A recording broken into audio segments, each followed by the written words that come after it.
Former MP George Galloway has actively campaigned against the occupations of Iraq and Afghanistan. Let's find out his view on Libya then. He's here with me in the studio.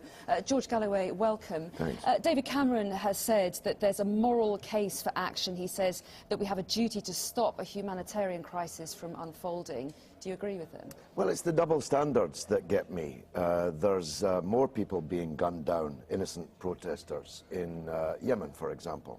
And no one would dream of invading or imposing a no-fly zone on Yemen because Yemen doesn't have oil. It's so transparently an attempt to protect British companies and other Western companies' massive investments in Libya that it is discredited in the Arab world. I saw your package saying there are Arab representatives at this meeting. Who are these Arab representatives? They can't even name themselves or the countries that they come from. But we know that the Arab League came out publicly and backed the UN resolution. But the Arab League is a collection of dictatorships. So we shouldn't be dealing with Arab nations, is what you're saying? No, but don't pray them in aid of an operation that's supposed to be standing up for human rights and democracy. The Arab League, without exception, is a collection of puppet presidents, corrupt kings, every one of them a dictator, every one of them now currently shooting their own people who are demonstrating for Well, that's democracy. right, but what's the alternative? Do we stand by and watch Colonel Well, we are Gaddafi standing killing by, his people? but we are standing by we're preparing watching. to attack. We're standing by watching the Yemen president killing his people. We're standing by watching the Bahrain king killing his people. So what's the difference between them and Libya? Everyone watching this knows the difference is a dirty little three-letter word called oil. So let's not pretend it's about anything. But Libya only produces 2% of the world's oil. It's not a big deal. BP has £15 billion worth of investments, £billion worth of investments in Libya. So don't pretend it's not a big deal. The truth is that we're not intervening in these other revolutions, but we are intervening in this for our own selfish interests. Now, that has two consequences. First of all, it generates more hatred and enmity against us around the world, and we will see that, believe me. Gaddafi, brute, armed brute, and buttressed brute by us and other Western countries, is not going to be any kind of blancmange. This is going to be a hotly contested military contest, and it will be contested not just in Libya. We're generating hatred for ourselves, terrorism, terrorist attacks all over the world against our interests. Why?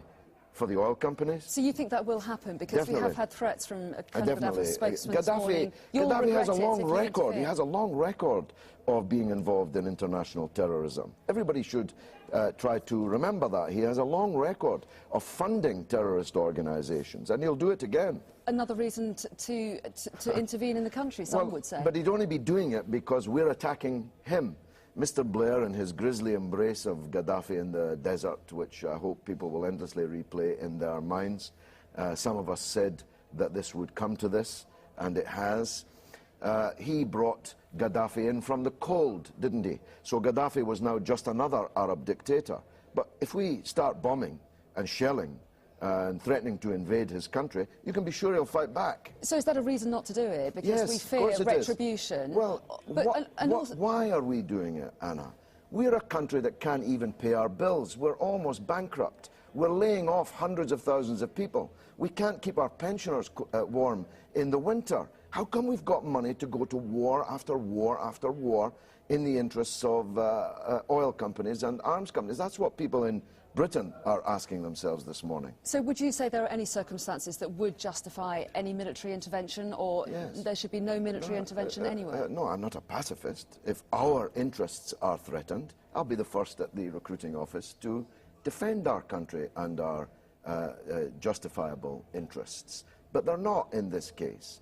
And if the neighbours of Libya are concerned about the turmoil that's being created by this dictatorship in their region, Tunisia and Egypt are perfectly entitled to take action to defend themselves, as Vietnam was, for example, against Pol Pot in Cambodia. But the North Atlantic Treaty Organization and the former colonial powers in the Arab world have absolutely no right to enter into Libyan internal affairs at all. So my solution is let the Arabs sort this matter out.